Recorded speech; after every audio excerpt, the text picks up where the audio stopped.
Hi అండి. నమస్తే. అందరూ బాగున్నారా? అందరూ బాగుండాలి. అందులో మీ సుజాత కూడా ఉండాలి అని కోరుకుంటూ happy end of the year అండి. ఈ వీడియో మరి ఎంతమంది చూస్తారో ఈరోజు నాకు తెలియదు కానీ happy end of the year. ఓకేనా? అండ్ 31st డేని మనము అందరము చాలా హ్యాపీగా సెలబ్రేట్ చేసుకుంటూ ఉంటాము. అండ్ మిడ్‌నైట్ 12 కోసం వెయిట్ చేస్తూ ఉంటాం. మిడ్‌నైట్ 12 కోసం వెయిట్ చేయండి. ఓకే. మనకు తెలుగు సంవత్సరాది ఉగాది అయినా మనము ఇంగ్లీష్ క్యాలెండర్‌నే ఫాలో అవుతూ ఉన్నాం కదా! ఎందుకంటే ఇప్పుడు ఫైనాన్షియల్ ఇయర్ ఉంటది. అకాడమిక్ ఇయర్ ఉంటది. అకాడమిక్ ఇయర్ ఉంటది.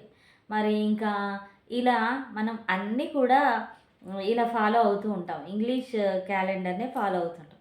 No problem. మన ఒకరి సంతోషమే మన సంతోషం అనుకునేటువంటి భారతీయులం కదా! కాబట్టి హ్యాపీ న్యూ ఇయర్ మనం ఎందుకు సెలబ్రేట్ చేసుకుందాం. ఉగాది కూడా సెలబ్రేట్ చేసుకుందాం. ఓకేనా? ప్లీజ్ వీడియోలోకి వెళ్ళబోయే ముందు ఖచ్చితంగా మీ వాల్యుబుల్ లైఫ్ని నాకు ఇచ్చి సపోర్ట్ చేస్తారని ఆశిస్తూ ఈ యొక్క 2024 సంవత్సరంలో మన ఛానల్ని ఎవరైతే ఫాలో అవుతున్నారో, ఎవరు సపోర్ట్ చేస్తున్నారో వాళ్ళందరికీ హృదయపూర్వకమైనటువంటి కృతజ్ఞతలండి. అండ్ ఈ యొక్క 2024 మనకి ఏం నేర్పించింది? 2024 ఒకటే కాదు, పుట్టినప్పటి నుంచి ఎవ్రీ ఇయర్ గుడ్ ఉంటుంది, బ్యాడ్ ఉంటుంది. ఏదైతే గుడ్ ఉంటుందో దాన్ని మనం end of the life carry చేస్తూ ఉండాలి. ఏదైతే బ్యాడ్ ఉంటుందో దాన్ని ఎప్పటికప్పుడు తొలగిస్తూ ఉండాలి. బ్యాడ్ ఎప్పుడు కూడా మనము క్యారీ చేయకూడదు అనమాట. చూడండి, ఇంకా ఏదైనా ఈరోజు మేము మా స్టూడెంట్స్తో ఏంట్రా ప్లానింగ్స్ ఏంటి, మీ దగ్గర ఏదైనా బ్యాడ్ ఉంటే వదిలేయండి, అంతా రైట్ వేలో వెళ్దాం, మనము న్యూ ఇయర్ని న్యూగా సెలబ్రేట్ చేసుకుందాం, న్యూగా ప్లాన్ చేసుకుందాం అని అడిగితే వాళ్ళు చెప్పారు, నాకు చాలా కోపం ఉంటుంది, ఆ కోపాన్ని నేను తగ్గించుకోవాలనుకుంటున్నాను. నేను లాస్ట్ ఇయర్ ఇంగ్లీష్ ఎక్కువ అంటే 2024 ఇయర్లో ఎక్కువ ఇంట్రెస్ట్ పెట్టలేకపోయాను. కానీ నేను ఇప్పుడు నెక్స్ట్ ఇయర్ నుండి చదువు మీద కాన్సన్ట్రేట్ చేయాలనుకుంటున్నాను. ఇట్లా చాలా చాలా మాట్లాడినారండి. అండ్ ఇంకొకటి సాడ్ థింగ్ ఏంటంటే, బ్యాడ్ మెమరీ ఏంట్రా కన్నా అని చిన్నపిల్లల్ని అడిగితే వాళ్ళు ఏం చెప్పారంటే, ఒక బిగ్గెస్ట్ ఫైటింగ్ అయింది మా ఇంట్లో, చాలా పెయిన్ఫుల్ అనిపించింది. అది ఏం ఫైటింగ్ అంటే అమ్మ నాన్న గొడవ పడ్డారు. అండ్ గ్రాండ్ పేరెంట్స్ గొడవ పడ్డప్పుడు కూడా మాకు చాలా పెయిన్ఫుల్ అనిపించింది మిస్. ఎందుకు గొడవ అయిందో వాళ్ళకి తెలియదంట. అయితే బ్యాడ్ మెమరీ ఏంటి 2024లో అని అడుగుతాం కదండి, అప్పుడు షేర్ చేస్తూ ఉంటారు. చిన్నపిల్లలు కదా, ఏం షేర్ చేయాలి, ఏం షేర్ చేయకూడదు తెలియదు కదండి. అలా అది మరి ఎందుకు గొడవ అయింది అని అడగకూడదు. కానీ మరి ఓకే ఏంట్రా, అవునా గొడవ అయిందా అంటే, అవును. వాళ్ళు ఏం చెప్తారంటే, ఎందుకు గొడవ అయిందో తెలియదు, బట్ మాకైతే పేరెంట్స్ కావాలి, గ్రాండ్ పేరెంట్స్ కావాలి. మేమంటే పేరెంట్స్కి చాలా ప్రేమ, కానీ గ్రాండ్ పేరెంట్స్కి కూడా ఇంకా ప్రాణం, చాలా బాగా చూసుకుంటారు. అంటే మనందరం బాగుంటే పిల్లల యొక్క మనసు బాగుంటుంది. ఎందుకు అయిందో తెలియదు కానీ మిస్, పెద్ద ఫైటింగ్ అయింది 2024లో. అది బ్యాడ్ మెమరీ అని చెప్పారు. చాలా పెయిన్ఫుల్ అనిపించింది. కొంతమంది అయితే 2024లో నేను స్వామివారిని దర్శించుకున్నాను, శబరిమల వెళ్ళాను అంటే, అరే ఏంట్రా నీ లైఫ్లో ఇంకా నువ్వు వెళ్ళవా, మళ్ళీ ఎన్నోసార్లు వెళ్తావు కదా అంటే, వెళ్తాను, ఎన్నిసార్లైనా వెళ్తాను. కానీ నా లైఫ్లో ఫస్ట్ టైం నేను స్వామివారిని ఎప్పుడు విజిట్ చేశానంటే 2024 అని అట్లా ఉండిపోతుంది మిస్ అని చెప్పారు. అలాంటివన్నీ గుడ్ మెమరీస్, బ్యాడ్ మెమరీస్ అలాంటివి ప్రతి ఒక్కరి జీవితంలో ప్రతి ఒక్క సంవత్సరము వస్తూనే ఉంటాయి. సంవత్సరాలతో పాటుగా ఇలాంటివి గుడ్ అండ్ బ్యాడ్ అనేటువంటిది అలా వస్తూనే ఉంటాయి లైఫ్లో. కానీ ఏదైతే గుడ్ మెమరీస్ ఉన్నాయో అవి ఎండ్ ఆఫ్ ద లైఫ్ మనం క్యారీ చెయ్యాలి. ఎందుకంటే అవి మనకి బూస్టింగ్ చేస్తూ ఉంటాయి. మనకి చాలా ఆనందాన్ని ఇస్తాయి అన్నమాట. ఏదైతే బ్యాడ్ ఉంటుందో, ఓకే నాన్న పర్లేదురా, ఇప్పుడు మరి గ్రాండ్ పేరెంట్స్ మాట్లాడుకోవట్లేరా అంటే, మాట్లాడుకుంటారు వేస్ అని చెప్పారు. అంటే మీరు కలిసిపోయారు, కానీ ఆ రోజు మీరు చేసినటువంటి ఆ గొడవ అట్లా ఉండిపోయిందనమాట. తప్పు నాన్న. గ్రాండ్ పేరెంట్స్, పేరెంట్స్ ఏదో చిన్న చిన్న ఇష్యూస్ అయితాయి. మర్చిపోయారు కదా! మళ్ళీ ఒక్కటయ్యారు కదా! ఇప్పుడు నువ్వు అది ఇంకా నువ్వెందుకు క్యారీ చేస్తున్నావు అంటే షాక్ అయ్యాను. ఆ రోజు చాలా భయం వేసింది. ఎస్ ప్లీజ్ అండి. చిన్నపిల్లలు చాలా చిన్న మనసులు, మెత్తని మనసులు. వాళ్ళ మనసు నొప్పించకుండా చూసుకోవాలన్నమాట. అండ్ ఇంకొకటి, నీ దగ్గర బ్యాడ్ ఏముందిరా ఏంటి అనంటే కోపం చాలా ఉంది. అండ్ చాలా బ్యాడ్ వర్డ్స్ మాట్లాడాను 2024లో. నేను I wanted to cut in 2025 అన్నట్టు చెప్తే 2025లో నేను అసలు బ్యాడ్ వర్డే మాట్లాడొద్దని నేను అనుకుంటున్నాను. గుడ్ బాయ్ లాగా ఉండాలి, నేను గుడ్ గర్ల్ లాగా ఉండాలి అని వాళ్ళు షేర్ చేస్తుంటే నాకు చాలా ఆనందంగా అనిపించింది. ఎస్, ఎందుకంటే అంటే వాళ్ళకి తెలుసు నేను బ్యాడ్ వర్డ్స్ మాట్లాడినప్పుడు ఎవరికైనా కంప్లైంట్ కానీ ఎవరైనా ఎక్కడైనా పెద్దవాళ్ళకి ఇన్ఫామ్ చేస్తే నా ప్రెస్టీజియస్ నేను లాస్ అవుతానని వాళ్ళకి తెలుసు. అయినా మరి ఎందుకు మాట్లాడుతున్నారు అంటే హ్యాబిటల్ టు డూ. ఎక్కడైతే మనం ఎక్కువ ఏదైతే వింటూ ఉంటామో అదే మనకు మాటలలో వస్తూ ఉంటాయి అన్నమాట. ఎస్, అందుకనే ఎక్కడైనా కూడా మనం మంచి మాటలు మాట్లాడే దగ్గర మంచి ప్రవచనాలు ఉంటాయి కదా, అలాంటి వాటి దగ్గర మనం ఎక్కువగా స్పెండ్ చేయాలన్నమాట. అప్పుడు మనం ఎంత ఎక్కువగా స్పెండ్ చేస్తే మనకు అంత మంచి జరుగుతుంది. అర్థమైందా? ఎక్కడైతే ఇప్పుడు ఒక 10 మంది పిల్లలు కలుస్తారు, ఆ 10 మందిలో ఎవరో ఒకరు బ్యాడ్ వర్డ్ మాట్లాడతాడు. అది ఈ మిగిలిన 9 మెంబర్స్ వింటారనమాట. విని వీళ్ళు కూడా అలవాట్లో పొరపాటులాగానో లేకపోతే అదేంటో పొరపాట్లో అలవాటులాగానో ఏదో ఇలా మాట్లాడేస్తారనమాట. ఎస్, అందుకనే ఇప్పుడు ఇంకొక విషయం ఏంటంటే మీతో షేర్ చేసుకునే, ఆ 10 మంది పిల్లల తల్లిదండ్రులు కూడా నా బాబు నాకు ఓకే, నేను చాలా కరెక్ట్గా పెంచుకుంటున్నాను అని అనుకుంటారు. మిగిలిన 9 మెంబర్స్ మీద వీళ్ళు ఆ పిల్లల వల్లనే మా బాబు చెడిపోతున్నాడు, మా పాప చెడిపోతుంది అని మాట్లాడుతూ ఉంటారు. అలా ప్రతి ఒక్కరూ మిగిలిన 9 మంది గురించి అలాగనే మాట్లాడుతూ ఉంటారు. లేదండి, మనలాంటి పిల్లలే అందరి పిల్లలు. కానీ ఏమవుతుందంటే మనం ఒక్కటి చెప్పాలి పిల్లలకి, ఎక్కడైతే ఎంత పరిచయం ఎక్కువగా పెరుగుతుందో ప్రశ్నించేటువంటి తత్వం తగ్గిపోతుందన్నమాట. ఎస్, ఎంత దగ్గర అయిపోతే అంత దూరం అవ్వాల్సి వస్తుంది.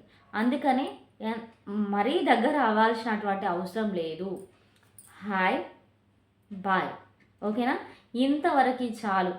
ఓకే, మనము వాళ్ళు హ్యాపీగా ఉన్నారు, అప్పుడు వాళ్ళతోనే మనం స్పెండ్ చెయ్యకపోయినా నో ప్రాబ్లం. ఎవరైతే ఎక్కడ బాధలో ఉంటారో వాళ్ళకి కొంచెం మనము గుండె నిబ్బరాన్ని ఇవ్వాలి. ఇంతవరకు పిల్లలకి నేర్పిస్తే చాలు. మరి స్నేహ బంధాలు అనేటివి పటిష్టంగా ఉండాలంటే నేను నా జీవితంలో నేర్చుకున్నటువంటిది ఒకే ఒక్కటి ఏంటో తెలుసా? స్నేహం అనేటువంటిది చాలా సృష్టిలో ఒక అద్భుతమైనటువంటి బంధం. అది మరీ దగ్గరైతే, మరీ ఎంత క్లోజ్గా మూవ్ అయితే అంత డివైడ్ అవ్వాల్సి వస్తుంది. అవసరం లేదు. హాయ్ బాయ్ అంతవరకే. కలిసాము, హార్ట్ఫుల్గా మాట్లాడాలి, నవ్వాలి. కానీ వెనక్కు తిరగడం బాబోయ్ ఇలా చూస్తారు కదా, అది నిజమైన ఫ్రెండ్షిప్ కానే కాదు. ఏంటి అలా చూశారు అనలేము. మన కళ్ళతో మనం చూసిన మన నేచర్ అది కాదు, మన మనసు అది కాదు. అర్థమవుతుందా?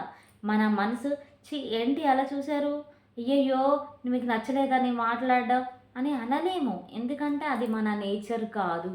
ఎస్, ఈ 10 మంది తల్లిదండ్రులు నా బాబు నేను చాలా పద్ధతిగా కన్నాను పెంచాను అని అనుకుంటారు కదా. ఎస్, అందరూ పద్ధతిగానే కంటారు అండ్ మహా పద్ధతిగానే పెంచుతారు. కానీ ఫ్రెండ్స్, 10 మంది ఎక్కువ సార్లు కలవడం వల్ల ఈ మిగిలిన ఎవడో ఒక్కడు ఎక్కడో వినొస్తాడు, ఎక్కడో కూడా వినరండి. తల్లిదండ్రులు ఏం మాట్లాడితే పిల్లలు అదే నేర్చుకుంటారు. ఇంట్లో ఏం జరుగుతూ ఉంది, స్కూల్లో ఏం జరుగుతూ ఉంది, సమాజంలోకి వాడు పోయేటువంటి చాయిసే లేదు, ఆ టైమే లేదు ఇవాళ రేపు. అర్థమవుతుందా? అట్లనే ప్లీజ్ ఏదైతే ఈ బ్యాడ్ థింగ్స్ ఉన్నాయో అవన్నీ చెక్ పెట్టాలని పిల్లలతో కాస్త మీరు స్పెండ్ చేయండి. మీరు ఎంత స్పెండ్ చేస్తే వాళ్ళు అంతలా మీకు దగ్గరవుతారు. ఎక్కడ అసలు ఫ్రెండ్షిప్స్ బయట ఎందుకు పెట్టుకుంటారంటే ఇంట్లో వాళ్ళు ఫ్రెండ్షిప్ చేయకపోవడం వల్ల. ఇంట్లో వాళ్ళు ఫ్రెండ్షిప్ చేశారనుకోండి, బయటికి వెళ్ళాల్సినటువంటి అవసరమే లేదు. నా చేతిలో చాలామంది పిల్లలు ఉన్నారండి. నా చేతిలో వందల మంది పిల్లలు ఉంటారు. వాళ్ళు మాట్లాడేటువంటి మాటలు వాళ్ళు మస్తు ఇంపార్టెన్స్ ఇస్తారు ఫ్యామిలీకి. ఇంకొంతమంది ఉంటారు, ఏముంటాం మీ టైం దొరికితే బయటికి వెళ్ళడం అంటారు. అంటే అంత అంత ప్రియారిటీ. మమ్మీ అంటే చాలా ఇష్టం, డాడీ అంటే చాలా ఇష్టం, చెల్లెలంటే ప్రాణం. ఎందుకు? అక్కడ ఇంట్లో పరిపూర్ణమైనటువంటి ఆనందం లభిస్తుంది వాళ్ళకి. ఇంకా బయటికి పోవాల్సినటువంటి అవసరం ఏముంది? బయట ఫ్రెండ్షిప్ అనేటువంటిది నా ఫ్యామిలీకి ఇంపార్టెన్స్ ఇస్తారు. ఎస్, అలాగనే ఇంకా నాకేం ప్లానింగ్స్ లేవు మీస్. నాకు గుడ్ మెమరీస్ లేవు, బ్యాడ్ మెమరీస్ లేవు. కొంతమంది ఇలా చెప్పారు, గుడ్ మెమరీస్ లేవు, బ్యాడ్ మెమరీస్ లేవు. అండ్ ఐ హ్యావ్ నా 2024 ఇయర్ లక్కీగా గడిచింది. 2025లో ప్లాన్స్ ఏమి లేవు. ప్లాన్స్ ఎందుకు లేవండి? అసలు ఎవరైతే ప్లాన్ లేదు అంటారో వాళ్ళకి దేని మీద ఒక సరి అయిన అవగాహన లేదు అని అర్థం. ఎందుకు ఉండవండి ప్లాన్స్? ఇప్పుడు 100/100 వచ్చింది ఈ ఇయర్, 10/10 వచ్చింది ఈ ఇయర్ అన్నప్పుడు నెక్స్ట్ ఇయర్ ఇంకేం ప్లాన్ చేసుకోవాలి? సేమ్ అలాగనే మళ్ళీ కావాలి అని ప్రయత్నించాలన్నమాట. ఇప్పుడు 100/100 వచ్చింది అన్నప్పుడు చాలు, 100/100 వచ్చిందని అక్కడే చల్లబడ్డావు, అక్కడే కూర్చున్నావు, మళ్ళీ అక్కడ ఉండవు, వెనక్కి వెళ్ళిపోతావు. సేమ్ ఏ సింహాసనాన్ని అయితే నువ్వు అధిష్ఠించావో అదే సింహాసనం నీకు ఎప్పుడు నాకు అది కావాలి, ఆ సింహాసనాన్ని నేను దిగను అనేటువంటిది కావాలి అంటే సింహాసనం దొరకగానే చల్లబడి అక్కడే నిద్రపోతే సరిపోదు. స్ట్రాంగ్గా ఉండాలి. ఆ సీట్ నేను దిగడానికి నేను ఎట్టి పరిస్థితులలో ఒప్పుకోను. మళ్ళీ నాకు అదే సింహాసనం నాకు కావాలి అనేటువంటి పట్టుదల నీలో ఉండాలి. ఎస్, బాగా చదువుకోవాలి. అండ్ చదువుకున్నటువంటిది నా దగ్గరే పెట్టుకుంటే అది అట్టడిగిపోతూ ఉంటుంది, డైజెషన్ అవుతుంది కదా. తిన్నది ఎప్పుడైనా డైజెషన్ అవుతూ ఉంటుంది అనమాట. అట్లనే ఏదైతే నేర్చుకున్నామో అది 10 మందికి షేర్ చేయాలి. మంచి అనేటువంటిది ఏదైతే బ్యాడ్ ఉన్నదో, అదే ఏదైనా బ్యాడ్ అనేటువంటిది ఉంటే అవన్నీ పట్టించుకోవద్దు, అదంతా నేను క్యారీ చేయొద్దు, అదంతా ఆలోచించొద్దు. నేను కరెక్ట్ వేలో ఉన్నాను, ఇంకా నాకు వచ్చినటువంటి బాధ ఏంటి వదిలేసేయాలన్నమాట. ఓకేనా? And once again happy end of the year అండి. And happy new year. అందరూ కూడా 2025 ఇయర్లో మీ యొక్క లక్ష్యం ఏంటో ఆ లక్ష్యాన్ని మీరు చేజిక్కించుకోవాలి. మీ యొక్క విజయాన్ని మీరు సాధించాలి. మీరు ఏ పనులైతే చేస్తున్నారో ఆ పనులలో మీరు ఉత్తీర్ణత సాధించాలని మనస్ఫూర్తిగా కోరుకుంటూ నేను మీ సుజాత. సర్వేజన సుఖినో భవంతు. అండ్ ఈ విషయంలో ఈ టాపిక్ మీద మాట్లాడితే బాగుండేది మేడం అని మీకు అనిపిస్తే కమెంట్ సెషన్లో ఖచ్చితంగా కమెంట్ చేయండి. ఓకేనా? ఇక్కడ మీరు తప్పుగా మాట్లాడారు మేడం అనిపిస్తే ఖచ్చితంగా కామెంట్ చేయండి. నా యొక్క ప్రతి మూమెంట్ని నేను మీతోనే షేర్ చేసుకుంటాను. లాస్ట్ ఇయర్ కూడా నాకు 2023 ఇచ్చినటువంటి జ్ఞాపకాలేంటి, అనుమానాలు, అవమానాలు అండ్ మంచి చెడు ఏంటి అనే ఒక వీడియో చేశాను. సేమ్ ఇది కూడా ఎవ్రీ ఇయర్ మనకు ఒక ఎక్స్పీరియన్స్ అవుతూ ఉంటుంది. అందుకనే నేను షేర్ చేశానండి.